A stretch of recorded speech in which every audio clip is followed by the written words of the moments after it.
So hey homies, welcome back to another breakdown video of Jade Dynasty season 4। और आज से हम इस वीडियो में इस चैनल पे सीजन 4 का आगाज करने वाले हैं, जिसकी स्टोरी भाई क्या कमाल की होने वाली है। एंड गाइस, जेड डायनेस्टी यानी कि तुम्हारी फेवरेट सीरीज का ये आखिरी सीजन है। इसी के साथ ऑफिशियली सीजन 4 के 26 एपिसोड के साथ जेड डायनेस्टी की ये स्टोरी एंड हो जाएगी। बट गाइस, जो सीजन 4 का एंड होगा ना, ये बिल्कुल तुम्हारे सेटिस्फेक्शन लेवल को पीक तक पहुँचा के ही छोड़ेगा। कहीं पर भी तुम्हें कोई कमी देखने को नहीं मिलेगी। एनिमेशन से लेकर स्टोरी हर चीज स्लो में नजर आएगी और by the end of the series ये सीरीज तुम्हारे दिल में एक अहम जगह बना लेगी। सो हे होमीज, इट्स मी आनिया, तुम्हारी दोस्त और इस चैनल की होस्ट, जो कि तुम्हारे लिए आज ऑफिशियली जेड डायनेस्टी के सीजन 4 के एपिसोड का कंप्लीट ब्रेकडाउन करने वाली है, और जिसमें कि भाई बहुत ज्यादा मजा आएगा। इससे पहले गाइस, अब तक की कहानी में हुआ क्या है इसके बारे में मैं तुम्हें थोड़ा बता देती हूँ, ताकि तुम्हें और मुझे कहानी का थोड़ा आइडिया लग जाए। सो बेसिकली लास्ट सीजन में हमने देखा था जहाँ पे जो ज़ियाओ फैन है उसने फाइनली अपने तीनों पैथ की कल्टीवेशन को कंट्रोल में कर लिया था और अपने एक अलग ही पैथ को चूज किया था, जिसके चलते हेवनली ट्राइब्यूशन उसके ऊपर अपना कहर बरपाने के लिए आ जाता है। लेकिन एट द एंड वो इससे भी सरवाइव कर जाता है। वहीं दूसरी तरफ बीस्ट गॉड का सामना भी यहाँ पे सारे के सारे सेक्ट मास्टर से हो जाता है। इवन कि यहाँ पे किंग एंड सेक्ट के सेक्ट मास्टर दाओजेन, उन्होंने जीशुन स्वॉर्ड की मदद से फाइनली उसे काफी अच्छी खासी टक्कर दी, और इस बैटल के चलते भाई बीस्ट गॉड बहुत बुरी तरीके से डैमेज हो चुका था और यहाँ से भाग चुका था। लेकिन जो बैकलैश था वो इतना तगड़ा था कि यहाँ पे जो सेक्ट मास्टर दाओजेन थे वो भी यहाँ पे क्लोज डोर कल्टीवेशन में पहुंच जाते हैं और फिलहाल के लिए हर एक चीज से दूर रहने लगे थे। मीनवाइल यहाँ पे जियो और उसकी सीनियर सिस्टर और यहाँ जेंग, इन तीनों की एक टीम बनाई जाती है, जो कि बीस्ट गॉड का पता लगाने वाले थे कि उसे जो जख्म मिले थे उससे वो मर गया या अभी भी जिंदा है। वहीं दूसरी तरफ टायनियन टेंपल के जो मॉन्क्स थे, इवन के मास्टर वू जेंग, उसने ज़ियाओ फैन की बहुत ज्यादा मदद की थी उसके इविलनेस को सप्रेस करने के लिए, जिसके चलते फाइनली मास्टर वू जेंग समेत बाकी सबको भी समझ आ चुका था कि ज़ियाओ फैन ने जो अपना पैथ बनाया है वो उसे ही फॉलो करेगा और कहीं ना कहीं ये उसके लिए बेहतर है। तो वो भी उसे बताने लगते कि मैं तुम्हें रोकने वाला कोई नहीं होता और ना ही मैं तुम्हें फोर्सफुली किसी पैथ को फॉलो करने का प्रेशर डालूंगा, लेकिन तुम्हारे लिए हमारे दरवाजे हमेशा खुले हैं। जिसपे ज़ियाओ फैन भी मास्टर वू जेंग का शुक्रिया अदा करता है और टायनियन टेंपल को छोड़कर यहाँ से वो अपने बनाए गए पैथ पे चलना शुरू कर देता है। अब जियो और ज़ियाओ फैन दोनों एक दूसरे से काफी ज्यादा जुदा थे, लेकिन देखने वाली बात होगी कि आखिर सीजन 4 में किस्मत कैसे इन दोनों के पैथ को वापस से मिलाती है और कैसे वापस ये दोनों एक दूसरे से मिलते हैं। साथ ही क्या बीस्ट गॉड और ज़ियाओ फैन का दोबारा सामना होगा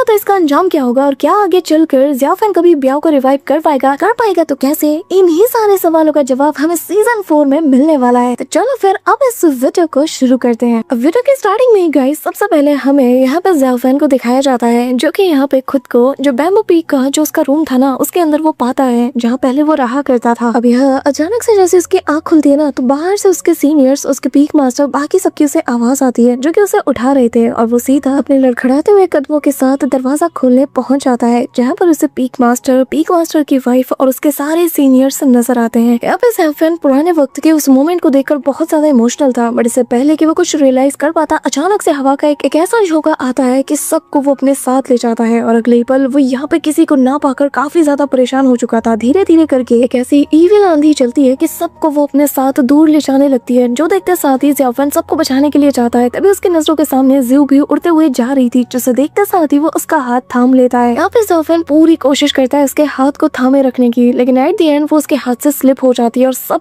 कुछ उसके साथ चला जाता है। यहाँ पे जो इविल पावर थी वो उसे पीछे की ओर खींचे जा रही थी, और at the end Xiao fan भी उसके अंदर समा जाता है। और बस यही से हमारे आज के वीडियो की शुरुआत होती है, जहाँ हम सबसे पहले ज़ियाओ फैन को किंग सेक्ट के पास देख पाते हैं, और ज़ियाओ फैन अपने मन में कहने लगता है कि जब तक बीस्ट गॉड जिंदा है तब तक वो एक बहुत बड़ा कैटास्ट्रॉफिक थ्रेट बन के रह जाएगा। मेरा ये नाइटमेयर जिसने की मेरी रातों की नींदें उड़ा के रख दी है, मैं कभी भी इसे सच होने नहीं दे सकता, और मेरे बस में जो होगा मैं वो करूंगा। वहीं दूसरी तरफ बैम्बू पीक के अंदर माहौल कुछ और ही चल रहा था, जहाँ सारे सीनियर्स उठ चुके थे, और इस दौरान यहाँ पे मंकी और वो जो डॉग था दोनों आपस में लड़ रहे थे। तभी यहाँ पे सीनियर कहने लगते हैं कि जब से लिंगर की शादी हुई है तब से यहाँ पे इतनी शांति कभी नहीं आई, पर हाथ चला देखो। अब इस दौरान यहाँ पे वो दोनों को शांत कराने में लग जाते हैं, लेकिन भाई उनकी फाइट इस हद तक बढ़ जाती है कि यहाँ पर प्लेट वाज हर एक चीज को वो गिराता हुआ चला जाता है। अब यहाँ पे ज़ियाओ फैन के मंकी ज़ूशियन को देख करना इवन की पीक मास्टर भी हैरान थे, और वो भी उन्हें देखकर काफी ज्यादा डर जाता है। तभी यहाँ पे सारे लोग जैसे पीक मास्टर को देखते हैं ना, तो यहाँ इज्जत के के साथ उनके सामने पेश आते हैं और जैसे ही वो लोग ज़ूशियान को पकड़ने के लिए जाते हैं ना, तो यहाँ पे मास्टर मना कर देते हैं। अब थोड़ी देर बाद हम देख पाते हैं कि जो पीक मास्टर की वाइफ है वो भी यहाँ पे आ जाती है। अब सारे डिसाइपल्स कहने लगते हैं कि नहीं मैं तो नहीं बताने वाला, जाओ जाके तुम बताओ। जिस पे दूसरा डिसाइपल कहता है कि नहीं तुम बताओ, मैं नहीं बताने वाला। तभी यहाँ पे पीक मास्टर कहने लगते हैं कि एक बात बताओ, क्या यहाँ पे इस बंदर के अलावा तुम में से किसी ने किसी और को देखा है? यहाँ पे बेसिकली वो ज़ियाओ फैन के बारे में ही पूछ रहे थे, लेकिन यहाँ सारे लोग ना में जवाब देते हैं। पीक मास्टर थोड़े उदास हो जाते हैं और उनकी वाइफ उनके चेहरे की ये उदासी पढ़ लेती है। As we already know guys कि पीक मास्टर ज़ियाओ फैन को बिल्कुल अपने बेटे जैसा समझते हैं, जिसके चलते वो काफी ज्यादा उदास थे। अब तभी यहाँ पे वो सभी को जाने को कहते हैं और अपनी वाइफ की तरफ देखकर कहने लगते हैं कि तुम्हें क्या लगता है क्या ज़ियाओ फैन हमारे आसपास ही होगा? जिस पे इसकी वाइफ बताने लगती है कि वो हमेशा से ही एक सेंटिमेंटल पर्सन रहा है, तो इसमें कोई अजीब बात नहीं है अगर वो वाकई में आपसे मिलना चाहता और यहाँ पे आया होगा तो हाँ शायद हो सकता है, लेकिन इस वक्त जो उसका स्टेटस है ना, शायद उसके चलते वो आपके सामने आने से कतरा रहा है। मैं जानती हूँ कि कौन सी परेशानी आपको खाई जा रही है,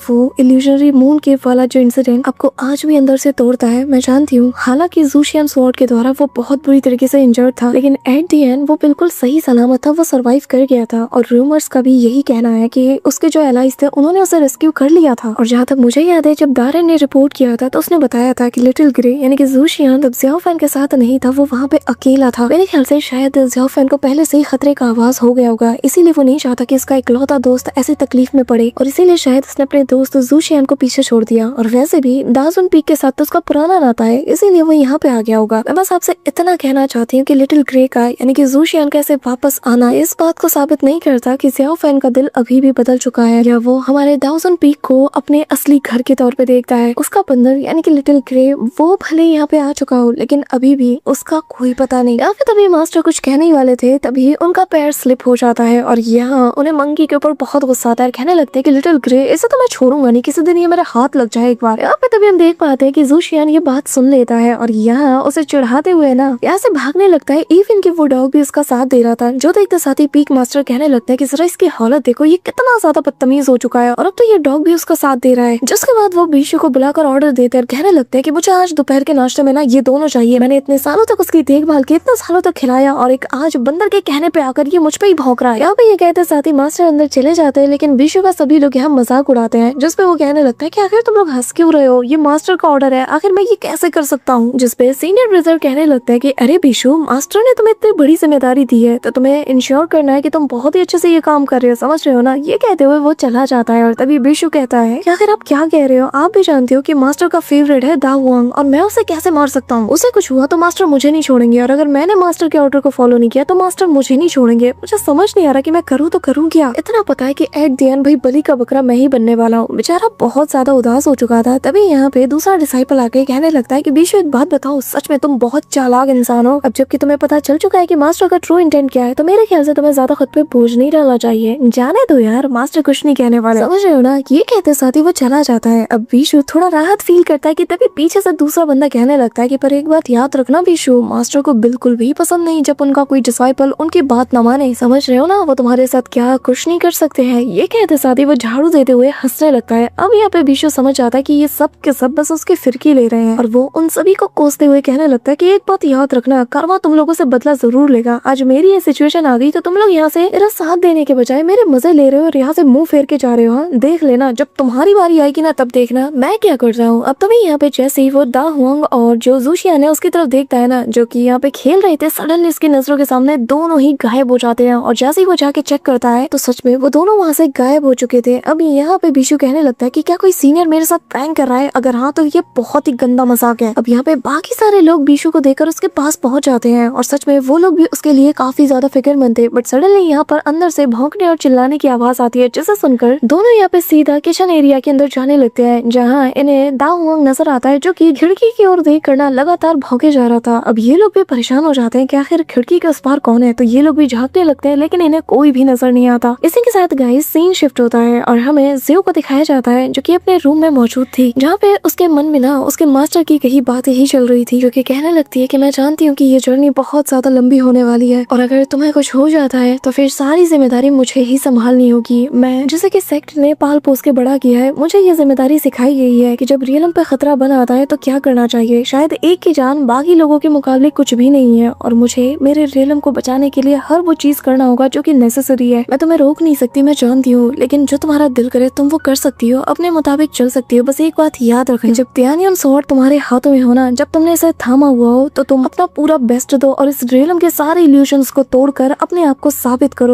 करो जो ट्रस्ट पूरे के पूरे रेलम ने तुम पर दिखाया है कि तुम उसके लायक हो। जब रेलम को तुम्हारी जरूरत है तो तुम उसके कॉल का जवाब दो, हाजिर रहो उसके लिए, और इससे ज्यादा मुझे कुछ भी नहीं चाहिए। अब यहाँ पे वो अपनी स्वॉर्ड को थामते हुए ना सीधा निकल पड़ती है अपने मिशन के लिए। वही दूसरी तरफ हम यहाँ पे ज़ाओफेन को भी देख पाते हैं, जो कि यहाँ पे ज़ीशान को लेते साथ ही किंगयन सेक्ट के बाहर आ चुका था और जाते हुए एक बार किंगयन सेक्ट की ओर मुड़ के जरूर देखता है। वहीं दूसरी तरफ यहाँ पे जो जियो और जो उसके दोस्त थे ना, यहाँ पे वो लोग भी अपने मिशन के लिए तैयार हो चुके थे और उनका मिशन यही था कि आखिर बीस्ट गॉड मरा है या नहीं इसका पता लगाना। यहाँ पे उसे भी ज़ाओफेन के होने का आभास होता है। दोनों एक दूसरे को याद कर रहे थे और जिसके बाद दोनों अपने अपने रास्ते निकल जाते हैं। यहाँ पे तभी सीनियर सिस्टर जिंग आकर से पूछने लगती कि जियो क्या हुआ, जिसपे वो कोई जवाब नहीं देती। और तभी सीनियर सिस्टर कहने लगती कि एक बात जान लो, ये जो नानजियांग तक का हमारा ये जो ट्रिप है ना, ये बहुत ही ज्यादा खतरनाक होने वाला है और शायद तुम्हारा मेंटली प्रेशर और ज्यादा बढ़ सकता है, तो इसलिए बेहतर यही होगा। लेकिन यहाँ पे जियो उसे मना कर देती है और कहने लगती है कि मैं ठीक हूँ, जिसपे वो भी मान जाती है और ये तीनों अपने फ्लाइंग स्वॉर्ड के ऊपर सवार होकर यहाँ से निकल जाते हैं। वहीं दूसरी तरफ हम यहाँ पे ज़ाओफेन को देख पाते हैं, जो कि सीधा जिन ट्राइब के लोगों के पास पहुंच जाता है और यहाँ पर जो इनके ओल्ड शमन थे ना, उनकी मौत हो चुकी है, जिसके चलते ये लोग काफी ज्यादा उदास थे और बस वो शोक सभा में आया था। और यहाँ उसे देखकर बस ओल्ड शमन की कही वही बात याद आती है, जहाँ पर उसने कहा था कि मुझे बस तुमसे इतना चाहिए कि जब जिन ट्राइब कभी किसी डिजास्टर का सामना करे तो मैं चाहता हूँ कि तुम उनके लिए एक ऐसी ढाल बन जाओ जो कि उन्हें प्रोटेक्शन प्रोवाइड करे। इससे ज्यादा मुझे तुमसे कुछ भी नहीं चाहिए। यहाँ पर ज़ाओफेन को ये सारी बातें याद आ रही थी, तभी एक बंदा उसे अंदर की ओर ले जाता है और यहाँ जैसे ही वो देखता है ना कि अब ओल्ड शमन की जगह यानी कि वही ग्रैंड शमन जिसने कि ब्याह को रिवाइव करने के लिए उसकी मदद की थी, यहाँ उसकी जगह अब कोई और आ चुका है जो कि पहले से ज्यादा नौजवान था। और वो ज़ाओफेन को देखते साथ ही पहचान लेता और कहने लगता है कि चिंता मत करो, अब से मैं ही इस जिन ट्राइब का ग्रैंड शमन हूँ और सच में तुमसे मिलकर काफी अच्छा लग रहा है, ये मेरे लिए काफी ऑनर की बात है। अब उसके हाथों में ना वो उसे साके का एक जार दे देता है। अब जैसे पकड़ते साथ ही यहाँ पे वो जो ओल्ड ग्रैंड शमन थे उसके बारे में पूछने लगता है। ज़ाओफेन की बात सुनकर जो गुइली है वो सीधा उनकी अस्थियों की तरफ देखता है और बताने लगता है कि हाँ, जो हमारे ओल्ड ग्रैंड शमन थे उनकी अस्थियां अभी यही है और अगले आने वाले 1 साल तक उन्हें यहीं पे रखा जाएगा, क्योंकि जो जिन ट्राइब है उनके कुछ ऐसे रिचुअल्स हैं कि जिसके तहत जब कोई ग्रैंड शमन मारा जाता है ना जिन ट्राइब का, तो मरने के 1 साल तक उसकी जो अस्थियां होती है उसे जो डॉग गॉड स्टैचू है उसके सामने रखा जाता है। और जैसा कि तुम देख पा रहे हो ये मेरे मास्टर की ही अस्थियां हैं जिसे कि यहाँ पे रखा गया है। यहाँ पे तभी ज़ाओफेन उसे रिस्पेक्ट देता है और जिसके बाद ये दोनों यहाँ पे साथ बैठ के बात करना शुरू कर देते हैं। इस दौरान यहाँ पे ज़ाओफेन जैसे उन अस्थियों की तरफ देखता है ना, तो उसे काफी ज्यादा रिग्रेट होता है कि काश मैंने उन्हें इंसिस्ट ना किया होता ये जगह छोड़ने के लिए और मेरी मदद करने के लिए, तो शायद वो अपने कबीले से दूर दम कभी नहीं तोड़ते। अब यहाँ पे तभी वो इस बात का जिक्र गुइली से कर लेता है और कहने लगता है कि मुझे ये बात हर रात खाती है कि बस मेरे ही चलते ओल्ड शमन को किसी फॉरेन लैंड में दम तोड़ना पड़ा। यहाँ पे तभी ग्रैंड शमन बताने लगता है कि चिंता मत करो, इसमें तुम्हारी कोई गलती नहीं है। वैसे भी मेरे मास्टर ने मुझे काफी पहले ही बता दिया था कि उनका अंतिम समय बहुत नजदीक है, तो इस बात का कोई फर्क ही नहीं पड़ता चाहे वो किसी दूसरी जगह पर जाते या ना जाते, लेकिन उनका वक्त आ चुका था और वो अपने निश्चित वक्त पे ही मारे गए हैं और एट द एंड मौत के हाथों वो पकड़े ही गए। पर मुझे सबसे ज्यादा खुशी इस बात की है कि तुम्हारे सेक्ट ने स्पेशली किसी को भेजा यहाँ पर मेरे मास्टर की अस्थियों के साथ, जो कि काफी ज्यादा थॉटफुल है और सच में इस चीज ने मेरे दिल को छू लिया है। मैं तुम सबकी और तुम्हारे सेक्ट की बहुत ज्यादा रिस्पेक्ट करता हूँ, मुझे खुशी है कि तुम यहाँ पे आए। अब यहाँ पे ज़ाओफेन बताने लगता है कि हर वो इंसान जो कि फीलिंग रखता हो, सोचने समझने की ताकत रखता हो, जो थॉटफुल हो, उसके लिए करना कॉमन है, इसमें कोई बहुत बड़ी बात नहीं है, तो मुझे इसके लिए शुक्रिया तो मत कहो। यहाँ पे जो ग्रैंड शमन है ना, वो एक बात तो जानता है कि ज़ाओफेन अगर यहाँ पे आया है तो कोई रीजन तो जरूर होगा, तो वो उससे रीजन पूछता है कि इसके अलावा और क्या रीजन हो सकता है कि जिसके चलते तुम यहाँ पे आए हो। जिस पे ज़ाओफेन भी बेझिझक होकर उसे बता देता है कि जो बीस्ट गॉड है वो काफी बुरी तरीके से इंजर्ड हो चुका है, लेकिन वो फिर भी अचानक से कहीं गायब हो गया, उसके मरने की कोई खबर नहीं है और मैंने ठान लिया है कि मैं इसे हमेशा हमेशा के लिए मिटा के रख दूंगा। तो बताओ क्या तुम्हारे पास उसके बारे में कोई भी खबर है? ये सुनते साथ ही इवन के ग्रैंड शमन भी हैरान था और कहने लगता है कि क्या तुम्हें लगता है कि तुम उसे मार सकते हो? ये सुनकर ज़ाओफेन उसे डेड सीरियस लुक के साथ ना जवाब देता है कि मैं अपनी पूरी कोशिश करूंगा उसे मारने की। ये सुनकर तभी ग्रैंड शमन कहने लगता है कि अगर ऐसी बात है सच में, तो इस काम के लिए मैं आपकी बहुत ज्यादा इज्जत करता हूँ और इसी के चलते अब मैं उससे जुड़ी हर एक बात तो तुम्हारे साथ शेयर करने वाला हूँ। ये कहते साथ ही अपने पास से वो एक स्क्रोल को बाहर निकालता है, जो कि असल में इनके सेक्ट का एंशिएंट स्क्रोल है, जिसमें बीस्ट गॉड के बारे में काफी सारी चीजें लिखी हुई थी और वो बताने लगता है कि इस एंशिएंट स्क्रोल के अकॉर्डिंग जो बीस्ट गॉड है इसके ओरिजिन का कोई पता नहीं, लेकिन हाँ ये इनक्रेडिबली पावरफुल होने के साथ साथ एक तरीके से इमोर्टल है और ऐसा है कि जैसे कि कोई इसे नष्ट ही नहीं कर सकता। ये इनडिस्ट्रक्टिबल है, ना आग उसे जला सकती है और ना पानी उसे तोड़ सकता है। हम बस उसे कल्टीवेशन पावर के दम पर सील और और सप्रेस ही कर सकते हैं, इससे ज्यादा कुछ भी नहीं, जैसा कि आज से कई सौ साल पहले एक बार किया भी गया था। अब यहाँ पे मेन चीज रिवील की जाती है, जैसे कि सुनकर इवन की ज़ियाओ फैन भी थोड़ा हैरान था, जहाँ ओल्ड शमन बताने लगता है कि जो 5 आर्टिफैक्ट्स हैं ये सारे उसके लाइफ फोर्स का सोर्स हैं। अगर तुमने इन्हें सील कर दिया और सप्रेस कर दिया तो बीस्ट गॉड ऑटोमेटिकली पीछे हटने पे मजबूर हो जाएगा। लेकिन ये काम करना भी बहुत बहुत ज्यादा मुश्किल है। इवन कि इससे पहले जब ये काम किया गया था तो उसमें एंशिएंट टाइम में मिस्टिकल अरे का यूज किया गया था, जहाँ एक सैवेज फ्लेम का यूज किया गया था जिसने कि उसे चारों ओर से घेर लिया था और उसे सप्रेस भी कर लिया था। हमें सबसे पहले उस सैवेज फ्लेम सर्कल को ढूंढना होगा, वहीं पर से असली खेल की शुरुआत होगी। अगर तुमने इसे ढूंढ लिया तो समझो आधा काम हो गया। अब जैसे ये सैवेज फ्लेम सर्कल का ज़ियाओ फैन सुनता है ना तो उसे इमीडिएटली फेंगशियन वैली में वो जो सर्कल बना था फ्लेम सर्कल, उसका ख्याल आता है और ज़ियाओ फैन समझ आता है कि वक्त आ चुका है कि उसे वापस से एक बार फेंगशियन वैली को विजिट करना होगा। अब ग्रैंड शमन आगे बताने लगता है कि लेजेंड्स का ये भी कहना है कि जब इन लोगों ने बीस्ट गॉड को सील किया था तो इसके लिए इन लोगों ने खास टाइप की जगह को चुना था, जो कि असल में 100,000 माउंटेन्स के अंदर मौजूद है, जिसे कि डीमन सीलिंग केव कहा जाता है। और मेरे ख्याल से उस केव के अंदर अगर हम जाएं तो हमें वो एंशिएंट अरे और वो जो बीस्ट डीमन है उसके कुछ क्लूज मिल जाएंगे। अब यहाँ पे ये सुनकर ज़ियाओ फैन समझ आता है कि इसे क्या करना है। तभी यहाँ पे ग्रैंड शमन बताने लगता है कि मुझे जो पता था मैंने बता दिया, अब इसके आगे सारा कुछ तुम पे है। जिस पर ज़ियाओ फैन ने सीधा ज़ूशियान को अपने पास बुलाता है और फिर उसका शुक्रिया अदा करते हुए जाने लगता है। बट सडनली उसे कुछ एहसास होता है और वो पलटते हुए कहने लगता है कि जो कीली विलेज है उन्होंने बहुत बड़े डिजास्टर से सफर किया है, उनके जान और माल को बहुत नुकसान हुआ है। तो एक बात बताओ, आखिर मुझे तुम्हारी आंखों में जरा भी दुख नजर क्यों नहीं आता? जिस पे ग्रैंड शमन कहने लगता है कि जो मारे गए हैं वो जा चुके हैं, अगर मैं उनके जाने का दुख मनाता रहूं तो मेरे लोगों को कौन संभालेगा? अगर मैं ही सबसे ज्यादा टूट जाऊंगा तो इस ट्राइब का ग्रैंड शमन होने के नाते वो लोग किसकी ओर देखेंगे, किससे उम्मीद रखेंगे कि वो उन्हें हौसला दे? अब यहाँ पे ज़ियाओ फैन को अपने सवाल का जवाब मिल चुका था और जिसे पाकर वो यहाँ से जाने लगता है। अब यहाँ पे हमें थोड़ी देर बाद का सीन दिखाया जाता है जहाँ वो उस केव के आसपास पहुंच चुका था और यहाँ इसे देखते साथ ही वो कहने लगता है कि जब हमने उस फ्लेम चेन को पूरी तरीके से खोल दिया था तो ये जगह पूरी तरीके से डैमेज हो चुकी थी। अब तभी यहाँ पे चलते चलते ज़ियाओ फैन को कुछ नजर आता है। ज़ूशियान तो उसके कंधों से उतरकर आगे की ओर देखने लगता है, लेकिन ज़ियाओ फैन को जमीन पर कुछ ब्लड ट्रेसेस नजर आते हैं और जैसे ही वो उसे टच करके एग्जामिन करने ही वाला था कि तभी उसे कुछ फील होता है, उसकी इविल एनर्जी जाग जाती है और यहाँ पे पीछे से उसके ऊपर काफी सारे स्वॉर्ड के जरिए से हमला हो जाता है। ज़ियाओ फैन एक ही झटके में ना उस सारे अटैक को डिस्ट्रॉय कर देता है और यहाँ वो लेडी सामने एक्सपोज हो जाती है, जैसे कि हम इतने टाइम बाद देख रहे हैं। और यहाँ जिन फिंगर उसके सामने आकर ना हंसने लगती है और कहने लगती है कि क्या बात है, तुम तो इतने कम वक्त में इतने ज्यादा स्ट्रॉन्ग हो चुके हो और सिर्फ स्ट्रॉन्ग नहीं बल्कि तुम्हारे जो सेंसेस है वो भी पहले से ज्यादा शार्प हो चुके हैं। अब तुम वो पुराने वाले बच्चे नहीं रहे जिसे कि मैं छेड़ा करती थी। ज़ियाओ फैन उसके बातों को इग्नोर करते हुए सीधा मुद्दे पे आता है और पूछता है कि आखिर तुम यहाँ पे क्या कर रही हो? जिस पे वो कहने लगते कि जाहिर है मैं तुम्हारा इंतजार कर रही थी। जिस पे वो कहता है कि पर क्यों? और उससे भी बड़ा सवाल ये कि आखिर तुम्हें पता कैसे था कि मैं यहाँ पे आऊंगा? अभी यहाँ पे जिन उससे कहने लगती है कि क्या लगता है कि तुम भूल रहे हो कि लास्ट टाइम जब तुम यहाँ पे आए थे ना तो तुम मेरे साथ आए थे, याद आया? आ ही गया होगा क्यों, है ना? ये कहते हुए वो हंसती है और बताने लगती है कि मुझे पता चला है कि तुम बीस्ट गॉड की तलाश कर रहे हो और वैसे भी जो नानजियांग लेजेंड्स है ना उनके अकॉर्डिंग अगर तुम वाकई में बीस्ट गॉड को सील करना चाहते हो तो नेचुरली तुम्हें तो इस एरे की जरूरत पड़ेगी ही। तब तुम बताओ आखिर तुम इसके अलावा और कहाँ जाते हैं? हाँ, ये कहते हुए वो हंसती है और कहने लगते कि हाँ मैं जानती हूँ तुम यही सोच रहे होगे कि मैं कितनी ज्यादा स्मार्ट हूँ, है ना? अब इससे पहले कि वो कुछ और कह पाती ज़ियाओ फैन इमीडिएटली ज़ूशियान को लेते साथ ही यहाँ एक स्टोन के पीछे जाके छिप जाता है और उसे देखा दे कि यहाँ पे जेल में इसके पीछे पीछे पहुंच जाती है और उसके पीछे जाके छिप जाती है। अब तभी यहाँ पे हम देख पाते कि जायंट सा गेट ओपन होता है जिसके अंदर से फेंगशियन वैली का लीडर यानी कि युनलैन आ जाता है और जो कि अपने बंदे से पूछने लगता है कि बताओ कितना वक्त हो चुका है। ये तो साथ ही वो जो एल्डर था ना वो इमीडिएटली शुन की तरफ देखने लगता है, जिस पे जो लीडर युनलैन है वो बताने लगता है कि वो हम में से एक है और आगे चलकर मेरे फेंगशियन वैली को वो एक दिन लीड करेगा, तो तुम उसके सामने कुछ भी कह सकते हो। तब से उसके सामने किसी भी चीज को छुपाने की कोई जरूरत नहीं। जो सुनते साथ ही वो एल्डर कहने लगता है कि जब से हमने फुल समनिंग रिचुअल को स्टार्ट किया है तब से लेकर आज तक कुल 30 दिन बीत चुके हैं, लेकिन अब तक क्रिम्सन सेल वेनरेबल ने कोई भी रिस्पॉन्स नहीं दिया है अपनी तरफ से। हम लगातार कोशिश कर रहे हैं, लेकिन उस दिन वो जो लावा इरप्शन हुआ था ना उसने पूरी तरीके से इस एंशिएंट अरे को डैमेज कर दिया और जिस स्पिरिचुअल एनर्जी को हमारे सेक्ट ने इतने सेंचुरीज से एक जगह पर गैदर करने की कोशिश की थी वो भी उसके साथ पूरी तरीके से खत्म हो गया और साथ ही हमने फ्लेम डिस्क जो कि इस एंशिएंट अरे की चाबी थी उसे भी हमने खो दिया। युनलैन बताने लगता है कि वो फायर अल्टर जो कि उस अरे में सेट था उसे असल में हमारे एंसेस्टर ने सेट किया था, जिसके बारे में सारे रिकॉर्ड्स फेंगशियन जेड रिकॉर्ड्स में मौजूद है। लेकिन जेड रिकॉर्ड्स के एंड में एक एंसेस्टर का भी जिक्र है जिसने कि एक रिस्की मेथड को छोड़ दिया अपने पीछे। वो मेथड कि जिसके अकॉर्डिंग जो सैवेज फ्लेम सर्कल है वो असल में द्वेष से पैदा हुआ है, क्योंकि जो क्रिम्सन फ्लेम बीस्ट है वो काफी ज्यादा ब्रूटल और क्रूअल है और इस अल्टर के पास ये जो इंग्रेविंग्स मौजूद है इसके अंदर ये जो स्पिरिट्स है ना ये असल में सैवेज सैवेज डाइटीज है और इसी चीज को फॉलो करते हुए एंशिएंट नानजियांग टेक्स्ट ने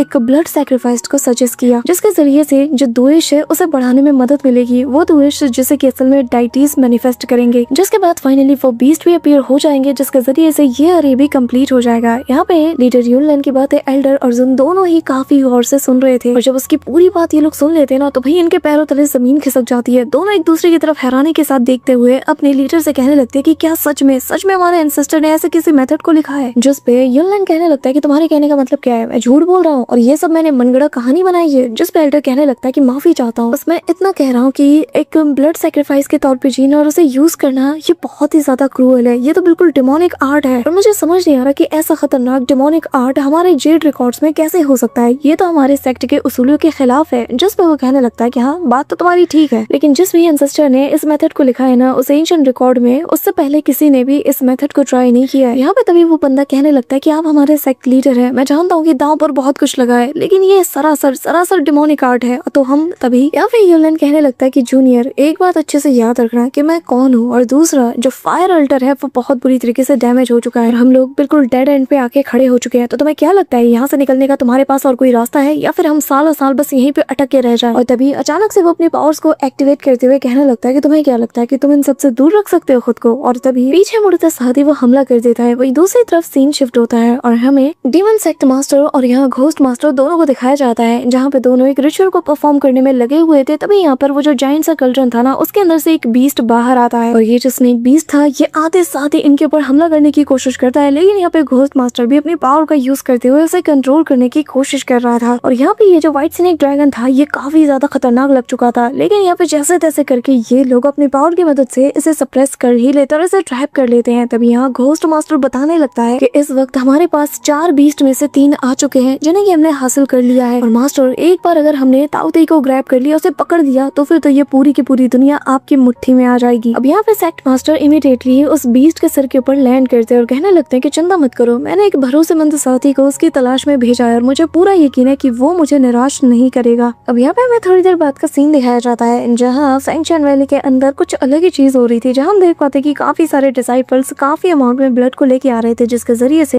ये लोग उसी मेथड को परफॉर्म करने वाले थे जो कि इनके एक मिस्टीरियस से एंसेस्टर ने जेड रिकॉर्ड के अंदर मेंशन किया था। और यहाँ फाइनली ये लोग उसके बिल्कुल एंड तक पहुंच जाते हैं, लेकिन फिर भी इस मेथड को पूरी तरीके से कास्ट करने के लिए कुछ ना कुछ चीजों की कमी पड़ जाती है। तभी एल्डर कहने लगते हैं कि नहीं ये इनफ नहीं है, हमें और अमाउंट में चाहिए होगा। अब तभी यहाँ पे जो लीडर यूनलैन था ना वो तो बिल्कुल पागल सा हो चुका था, उसे एक पल की देरी भी अब बर्दाश्त नहीं और वो कहने लगता है कि ये अरे बहुत ही जल्द एक्टिवेट होने वाला है, तो भला में किस चीज का इंतजार है। ये कहते साथ ही वो अपने एक बंदे को टारगेट करता है ताकि उसके ब्लड को यहाँ पे अब्सॉर्ब करके यूज किया जा सके। बट सडनली यहाँ पे उसके लोग इवन की यहाँ पे जो जुन था वो भी रोकने की कोशिश करता है कि प्लीज लीडर ऐसा मत कीजिए, लेकिन वो किसी की बात नहीं सुनता। बट सडनली यहाँ पे ज़ाओ फैन आते साथ ही उसके हाथ को पकड़ लेता है, उसकी कलाई को टाइटली होल्ड करते हुए कहने लगता है कि तुम्हें भूलना नहीं चाहिए कि तुम लोग सो कॉल्ड राइचियस पैथ को फॉलो करने वाले सेक्ट हो, यानी कि फेंगशियन वैली। अब यहाँ पे जैसे ही ज़ाओ फैन को वो देखता है ना तो वो कहने लगता है कि और तुम डेविल सेक्ट को फॉलो करने वाले एक मॉन्स्टर, आखिर तुम्हारी हिम्मत कैसे हुई मुझे रोकने की। अब ये कहते साथ ही वो अपने हाथ को छुड़ा लेता है और फिर सीधा ज़ाओ फैन के ऊपर हमला करते हुए कहने लगता है कि तुम्हारी हिम्मत कैसे हुई हमारे यहाँ पे घुसपैठ करने की। जिसके बाद वो वापस से ज़ाओ फैन के ऊपर हमला कर देता है, लेकिन वो अटैक उसे लगता नहीं। और तभी जैसे ही दूसरे हाथ से वो हमला करने जाता है ज़ाओ फैन उसके हाथ को रोकते हुए कहने लगता है कि ह्यूमन ब्लड को एक फ्यूल की तरह यूज करना। एक बात बताओ, आखिर डीमन कल्ट और तुम में फर्क क्या रह गया? तुम्हारा ये सो कॉल्ड फेंगशियन वैली जो कि राइचियस पैथ को फॉलो करता है, आखिर वो डिमोनिक सेक्ट से डिफरेंट कैसे हुआ? यहाँ पे दोनों की और एक दूसरे को सप्रेस करने में लग जाती है। ज़ाओ फैन के ये सवाल उसे कहीं ना कहीं अंदर से खा रहे थे, लेकिन वो यहाँ पर उसके सामने एडमिट नहीं करना चाहता था। तो वो कहने लगता है कि यहाँ मौजूद ये जो डिसाइपल्स हैं इन लोगों को ऑलरेडी हमारे सेक्ट के सीक्रेट मेथड का पता चल चुका है, जिसका मतलब कि ये लोग आगे चलकर जिंदा नहीं रहने वाले और ना ही इनकी जिंदगी की कोई कीमत है। मैं तो बस इनकी मौत को एक मकसद दे रहा हूँ ताकि मरने के बाद भी लोग इन्हें याद रख सके कि इनके जरिए हम जिंदगी बचाने के लिए ही इनका इस्तेमाल कर रहे हैं, इनकी मौत को हम जाया नहीं होने दे रहे हैं। तो हमें मत सिखाओ कि हमारा सेक्ट तुमसे कितना डिफरेंट है। यहाँ पे ये सुनकर ना वो सीधा ज़ाओ फैन की ओर घूरने लगता है। तभी ज़ाओ फैन दूर जाकर लैंड करता है और कहने लगता है कि अगर तुम उनके बारे में वाकई में इतना ज्यादा सोचते हो तो आखिर उनकी जगह अपने ब्लड को यूज क्यों नहीं करते? अगर सच में उनकी इतनी ज्यादा परवाह है तो खुद को यूज करो ना, अपने ब्लड का यूज करो और इस अरे को वापस से जगा लो। अब यहाँ पे ये कहते साथ ही वो उसके ऊपर टूट पड़ता है। इस दौरान यूनलैन भी अपने पावर्स को गैदर करते हुए ज़ाओ फैन के ऊपर हमला करता है। यहाँ पे तभी हम देख पाते कि दोनों की ऑरा इतनी ज्यादा खतरनाक थी कि दोनों एक दूसरे को पीछे की ओर ढकेलने पे मजबूर कर देते हैं। लेकिन यहाँ पे जैसे ही थर्ड पर्सन एंट्री मारने गिराने की कोशिश करता है तो भाई इनके इम्पैक्ट के चलते वो दूर जा गिरता है। अभी यहाँ पे जो युनलैन है वो ज़ियाओफेन को पीछे की ओर धकेल देता है और इमीडिएटली अपने फायर फिनिक्स को समन करते हुए उसके ऊपर हमला करने के लिए पहुंच जाता है। ज़ियाओफेन भी अपने वेपन को तेजी से थामते हुए इसकी बैंड बजा के रख देता है, बहुत बुरी तरीके से इसकी मार लगाता है, लिटरली मार मार के इसका भरता बना के सीधा जमीन पे इसको लिटा देता है। और यही चीज तो युनलैन को सबसे ज्यादा परेशान कर रही है कि यार मैं इतने सालों से इस रियलम पे हूँ, फिर भी ये मुझे कैसे मार पा रहा है। और ये जो कि अभी हाल ही में जिसने कल्टीवेशन शुरू किया, जो कि कल्टीवेशन रियलम के मामले में मेरे आगे कुछ भी नहीं, तो आखिर ये मेरा कुछ कैसे बिगाड़ पा रहा है। पर चाहे जो हो जाए मैं इससे हार तो नहीं सकता। अब ये कहते साथ ही वो उसे रोकने के लिए वापस से प्रिपेयर हो चुका था। तभी यहाँ पे ज़ियाओफेन कहने लगता है कि अब जबकि तुम लोगों ने जी जान लगा दिया, एड़ी चोटी का जोर लगा दिया इस अरे को रिवील करने में, तो आज मैं भी तुम्हारी पूरी मेहनत पे पानी फेर दूंगा। ये कहते हुए वो अपने स्टिक से ना जोर का एक हमला सीधा उस अरे के ऊपर कर देता है, जिसके चलते यहाँ पर एक जोरदार धमाका होता है और पूरा का पूरा ये अरे डिस्ट्रॉय हो जाता है। जो देखते साथ ही युनलैन चिल्लाते हुए आवाज देता है कि नहीं।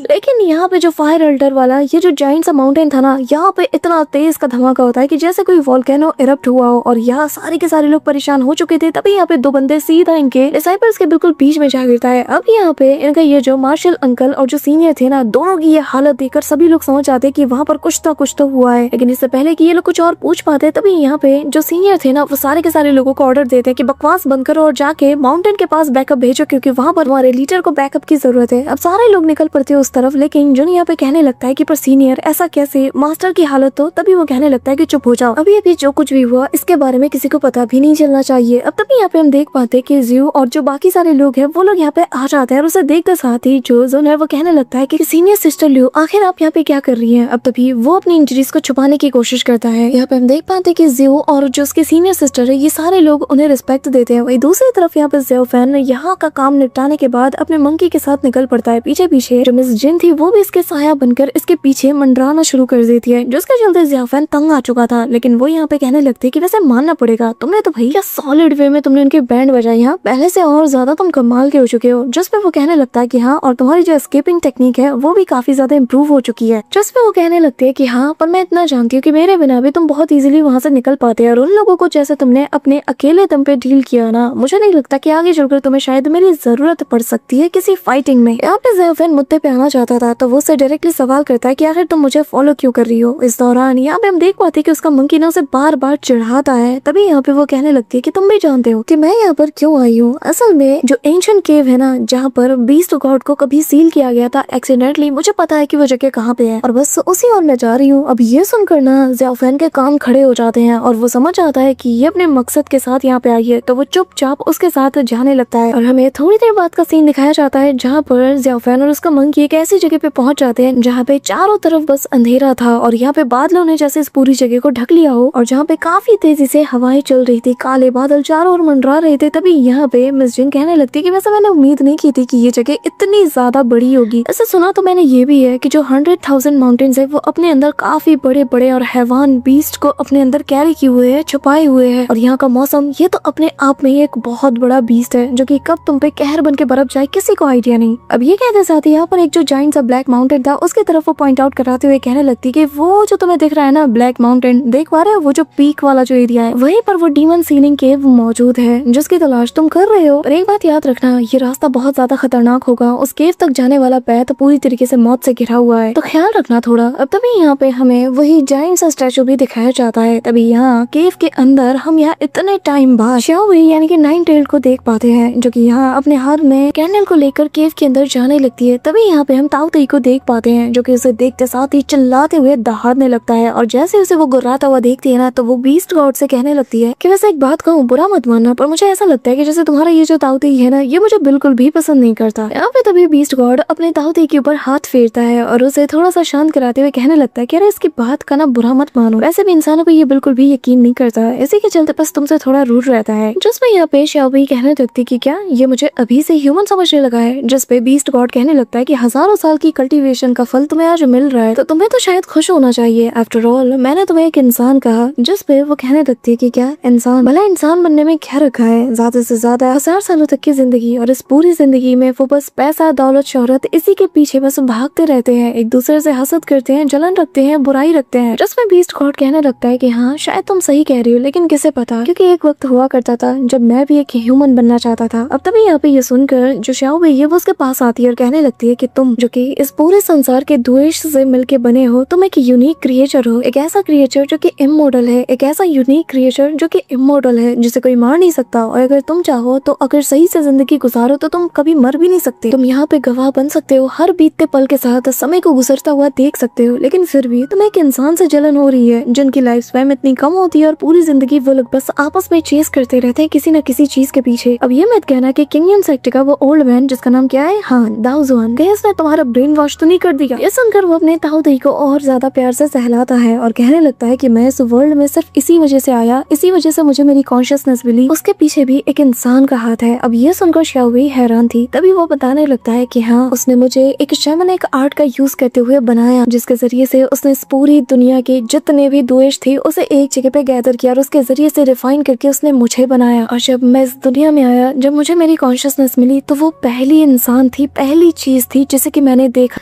वो मेरे लिए मेरी पूरी दुनिया थी, बेपनाह खूबसूरती और मासूमियत के साथ उसका जो कैरेक्टर है किसी नीले चांद की चांदनी की तरह अपनी रोशनी, अपना जो रेडियंट है चारों ओर फैला रही थी। लेकिन तब जब मैं होश में आया तब मैं बहुत ज्यादा भयानक दिखता था। इसीलिए मैंने सोचा कि मैं खुद को बदलूं। दिन ब दिन मैं ग्रो करता गया, मैं पहले से ज्यादा स्ट्रॉन्ग बना। कुछ बहुत अच्छे से गुजर रहा था, सिर्फ तब तक जब तक कि मेरी पावर ने उसकी पावर को टक्कर न दिया। उसके बाद से तो उसने मेरी तरफ देखकर मुस्कुराना तक छोड़ दिया और उसके बाद से मैंने कभी भी उसे मुझे देखकर स्माइल करता हुआ नहीं पाया। जिस पे शाओ इससे पूछने लगती है कि आखिर वो कौन थी, जिस पे वो बताता है कि उसका नाम लिंगलोंग है। अब यहाँ पे जैसे ही लिंगलोंग का नाम शाओ सुनती है ना, तो उसे ख्याल आता है कि ये तो वही आर्च शैमनिस्ट लिंगलोंग है जो कि एंशिएंट वू क्लैन से बिलोंग करती है ना। और मुझे समझ नहीं आ रहा कि आखिर उसने तुम्हारे साथ ऐसा क्यों किया। जिस पे वो बताने लगता है कि मैंने खुद भी उससे न जाने कितनी बार ये सवाल किया, लेकिन कभी भी मुझे इसका जवाब नहीं मिला। लेकिन धीरे धीरे करके वक्त आपको हर एक चीज का जवाब दे देता है। जब मैंने उसे बार बार पूछा और बार बार जब उसने मुझे इग्नोर किया, तो मैंने उसे ऑब्जर्व करना शुरू किया और आगे चल के इवेंचुअली मुझे उसका जवाब मिल भी गया। और जिसे पाकर मैं खुद भी आज तक शॉक्ड में हूँ कि मुझे बनाने के पीछे का रीजन ही कुछ और था। उसने मुझे बनाया सिर्फ एक चीज की तलाश में, और वो था इमोर्टैलिटी। यहाँ पे इमोर्टैलिटी का सुनते साथ ही शाओ भी वो भी हैरान थे और वो कहने लगती कि क्या सिर्फ इमोर्टैलिटी। जिस पे वो उसकी तरफ देखकर कहने लगता है कि हाँ, जब मैंने ये सुना था तो मुझे भी बहुत ज्यादा हंसी आ रही थी, खुद पे भी और उसकी इस हरकत पे भी। एक वक्त था जब मैं उसके लिए इंसान बनना चाहता था और वो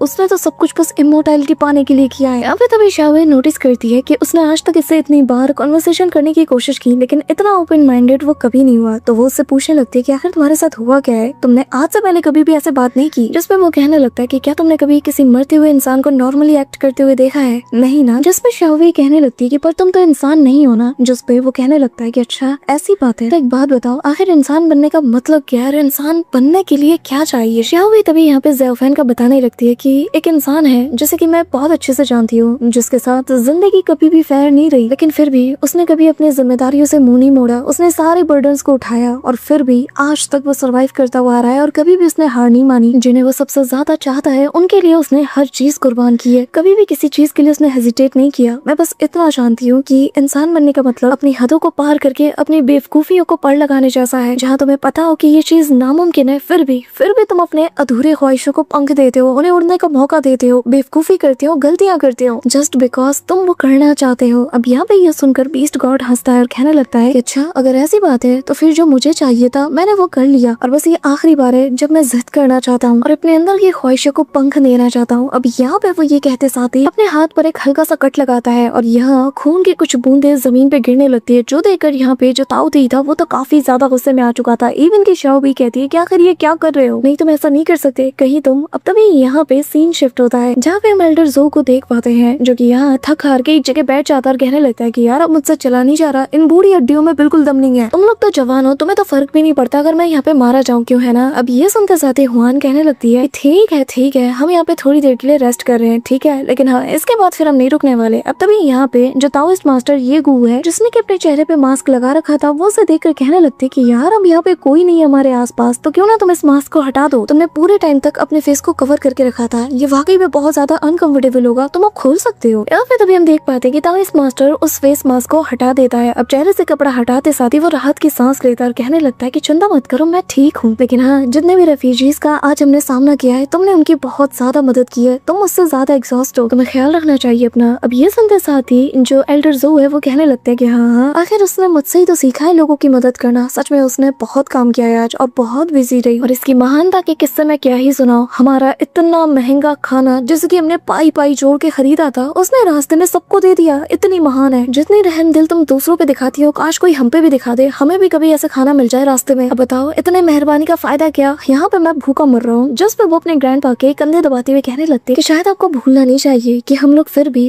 अभी तक जिंदा हैं। हमें कुछ ना कुछ तो खाने को मिल ही जाएगा ना। लेकिन वो बेचारे कितने दिन से भूखे थे, उनके पास तो खाने पीने के लिए कुछ भी नहीं था। तो आखिर मैं उन्हें कैसे छोड़ देती बताइए। तभी यहाँ पे एल्डर ज़ो में भड़क जाते हैं और कहने लगते हैं कि हाँ तुम्हारा दिमाग खराब है। तुम्हें क्या इस बात की फिक्र है कि अगर मैं भूखा मर गया तो। अब उसकी बात सुनकर ना ताओइस्ट मास्टर को भी थोड़ी इनकी फिक्र होती है और वो कहने लगता है कि तुम दोनों यहाँ पे थोड़ी देर के लिए रेस्ट करो। मैं चाहता हूँ जाके शिकार करता हूँ, शायद हमें कुछ खाने के लिए मिल जाए, जिसके बाद तो सारी प्रॉब्लम सॉल्व हो जाएगी ना। यहाँ पर जैसे ही हुआन ये सुनती है ना तो वो ताओइस्ट मास्टर का शुक्रिया अदा करती है। और जब वो ऐसा करती है तो भाई ताओइस्ट मास्टर के दिल में कुछ ना कुछ होने लगता है और वो वापस से अपने चेहरे को छिपा कर कहने लगता है कि अपना ख्याल रखना, मैं बस अभी आया, तुम लोग यहाँ से हिलना मत। अब जिसके बाद वो शिकार के लिए निकल पड़ता है। अब यहाँ पे ये लोग चुपचाप इंतजार कर रहे थे। करते करते शाम हो जाती है और यहाँ फिर धीरे धीरे रात भी हो जाती है। लेकिन जैसे तैसे ताओइस्ट मास्टर एक बहुत ही कमाल की मछली को पकड़ के इनके लिए ले आया था और कहने लगता है कि सरा देखो मुझे क्या मिला है। लेकिन जब वो इनके मीटिंग पॉइंट में मिलता है ना, जहाँ पर इनको होना चाहिए था, पर जब वो नहीं पाता इन दोनों को, तो वो काफी ज्यादा पैनिक कर जाता है कि आखिर ये लोग कहाँ गए। और तभी वो अपने आसपास की जगह पे उसे ढूंढना शुरू कर देता है और जब वो उन्हें नहीं पाता तो काफी ज्यादा डर जाता है। लेकिन इस दौरान यहाँ पर उसे डिमोनिक बीस्ट की जो ब्लड है, उसे यहाँ पे उन बीस्ट के ट्रेसेस मिल जाते हैं, जिसे देखकर वो बहुत ज्यादा गुस्से में आ चुका था और उसी ओर भागने लगता है जिस ओर ये ट्रेसेस उसे ले जा रहे थे। वहीं दूसरी तरफ शाओ हुआन जो कि इस डिमोनिक बीस्ट से फाइट कर रही थी, इस दौरान उसका ब्रेसलेट भी टूट चुका था। तभी यहाँ पे एल्डर ज़ो उसे पीछे कर लेते और कहने लगता है कि खबरदार जो कोई इसके करीब भी आया। इस दौरान हम देख पाते हैं कि दोनों बीस्ट ने यहाँ पे बिल्कुल आतंक मचा के रखा था। काफी सारे वो सारे लोग जो असल में रेफ्यूजीज थे, उनकी जान यहाँ जा चुकी थी और कुछ ही बस यहाँ पे सर्वाइवर्स बचे हुए थे। सारे के सारे लोग डरे हुए थे और इस दौरान वो जायंट सा बेयर बीस्ट एल्डर ज़ो के ऊपर भड़क जाता है। पर तभी यहाँ पे पीछे से जो पर्पल बीस्ट था ना, वो तेजी से दौड़ते हुए इनके ऊपर हमला करने आता है। जो देखते साथ ही एल्डर ज़ो इमीडिएटली हुआन को साइड में धक्का दे देता है और तभी यहाँ पे अचानक से उस बीस्ट के ऊपर एक खंजर जा लगता है, जैसे कि असल में यहाँ पे ताओइस्ट मास्टर ने थ्रो किया था। यहाँ पे तभी उन दोनों बीस्ट की नजर सीधा ताओइस्ट मास्टर पे जाती है और दोनों यहाँ पर उसे मिलके घेर लेते हैं। अब बेचारा दोनों बीस्ट के बीच में फंस चुका था और ये इतना भी ज्यादा स्ट्रॉन्ग नहीं था कि इन दोनों से खुद की जान बचा पाए। ताओइस्ट मास्टर जो कि खुद भी यहाँ पे काफी ज्यादा डरा हुआ था, वो जैसे तैसे खुद को हैंडल करता है, पीछे की ओर हटने की कोशिश कर रहा था, लेकिन उतना ही ज्यादा ये बीस्ट उसके करीब आने लगते हैं। अब अगले ही पल, इससे पहले कि वो कुछ कर पाता, सडनली यहाँ पे जो जाइंट वाला बीस्ट था ना, वो सीधा उसके ऊपर टूट पड़ता है। जो देखते साथ ही वो इमीडिएटली जमीन पर पड़ी हुई उस स्टिक को उठा लेता है और उसे फाइट बैक करने के लिए रेडी था। यहाँ पे तभी वो बीस्ट सीधा उसके ऊपर छलांग मार देता है और वो उसके मुंह में उस डंडे को फंसाते हुए खुद की जान बचाने की कोशिश कर रहा था। उसके ये बड़े बड़े दांत किसी भी पल उसकी बॉडी की ऐसी की तैसी करने वाले थे, लेकिन ताओइस्ट मास्टर जिसने की पूरी हिम्मत के साथ उस डंडे को उसके मुंह में फंसा के रखा था, उसकी हिम्मत की यार दाद देनी होगी। यहाँ पे हुआन जब ये नजारा देखती है तो उससे रहा नहीं जाता। वो ताओइस्ट मास्टर की हेल्प करने के लिए सीधा उसकी ओर लपकती है, बट सडनली यहाँ पे जो पर्पल वाला छोटा बीस्ट था ना, वो अपने मुंह से अटैक करता है। एक ऐसा एनर्जी अटैक जो कि उसे पड़ते साथ ही ना उसे काफी दूर फेंक देता है। अब यहाँ बाकी सारे लोग और ज्यादा सहम चुके थे। इस दौरान यहाँ पे वो जो बीस्ट था वो ताओइस्ट मास्टर के बहुत करीब आ चुका था। इस दौरान जैसे ही उसकी नजर जाती है शाओ हुआन की तरफ, तो वो देख पाता है कि वो जो पर्पल बीस्ट है वो धीरे धीरे करके उसके करीब पड़ता है। ये देखकर भाई उसके अंदर का प्यार ना हिम्मत में बदल जाता है और वो कहने लगता है कि मिस शाओ हुआन, मैं आपको कुछ नहीं होने दूंगा। जिसके बाद भाई वो अपनी सारी हिम्मत जुटाकर इस बीस्ट को एक जोर की लात मारता है इसकी बिल्कुल ठुड्डी पे और इसे उड़ा देता है और अब वो भी आजाद हो चुका था। इस दौरान यहाँ पे शाओ हुआन की तरफ वो बीस्ट तेजी से बढ़ चलता है। जो देखते साथ ही जो एल्डर ज़ो है वो भी उसकी जान बचाने के लिए जाते हैं, लेकिन वो काफी दूर थे। अब तभी यहाँ पे जो ताओइस्ट मास्टर थे वो अपने इस छोटे से डैगर को कंट्रोल करते हुए सीधा उस पर्पल बीस्ट के ऊपर हमला कर देते हैं, जिससे उस बीस्ट की हालत बिगड़ जाती है और वो ऑन द स्पॉट नॉकआउट हो जाता है। यहाँ पे उस बीस्ट की बॉडी से काफी अमाउंट में खून निकल रहा था और जिससे साफ जाहिर हो रहा था कि वो अब आगे फाइट नहीं कर पाएगा। ये देखते साथ ही एल्डर ज़ो राहत की सांस लेते हैं कि चलो ये बीस्ट तो मारा गया, और हंसते हुए यहाँ पे शाओ हुआन की तरफ देखते हुए कहने लगते हैं कि चलो अच्छा हुआ हमारी जान बच गई है ना, पर एक बात बताओ तुम इतने उदास क्यों हो। तभी यहाँ पे शाओ हुआन की आंखें बिल्कुल ठहर जाती है। वो रोते हुए कहने लगती है कि ताओइस्ट मास्टर नहीं। यहाँ पे भाई हम देख पाते हैं कि जिस दौरान ताओइस्ट मास्टर ने उस डैगर के जरिए से शाओ हुआन की जान बचाई थी ना, तो इस दौरान यहाँ पर ये जो बेयर बीस्ट था इसने इस दौरान अपने एक दांत को ना उसके आर पार घुसा दिया था, जिसके चलते भाई बहुत ज्यादा उसे इंजरीज होती है और यहाँ उसकी बॉडी का काफी खून बह चुका था। तभी यहाँ वो बीस्ट ताओइस्ट मास्टर से अपनी जान छुड़ाता है और अब यहाँ पे इन दोनों पे हमला करने के लिए आगे बढ़ता है। जैसा देखते साथ ही जो शाओ हुआन है वो यहाँ पे ताओइस्ट मास्टर की हेल्प करने के लिए उसकी तरफ बढ़ने लगती है, लेकिन एल्डर ज़ो उसे थाम लेते और कहने लगते कि नहीं तुम नहीं जा सकती। और तब तक ये बीस्ट चलते चलते इनके काफी करीब आ चुका था। यहाँ पे बेचारा ताओइस्ट मास्टर जिसकी बॉडी बिल्कुल मौत के मुंह तक पहुंच चुकी थी, अधमरी हालत में फिर भी ये रेंगते हुए उठने की कोशिश कर रहा था, लेकिन इसकी हिम्मत जवाब दे चुकी थी। लेकिन वो हार नहीं मानता। फिर तभी ताओइस्ट मास्टर जैसे तैसे करके एक पत्थर को अपने हाथों में उठा लेता है और उसे लेकर वो तैयार खड़ा था। इस दौरान जैसे ही वो बीस्ट यहाँ पे जेल्डर ज़ो और यहाँ पे शाओ हान की तरफ हमला करने जाता है ना, तभी अचानक से वो पत्थर सीधा फेंक के मारता है इसके सिर पे।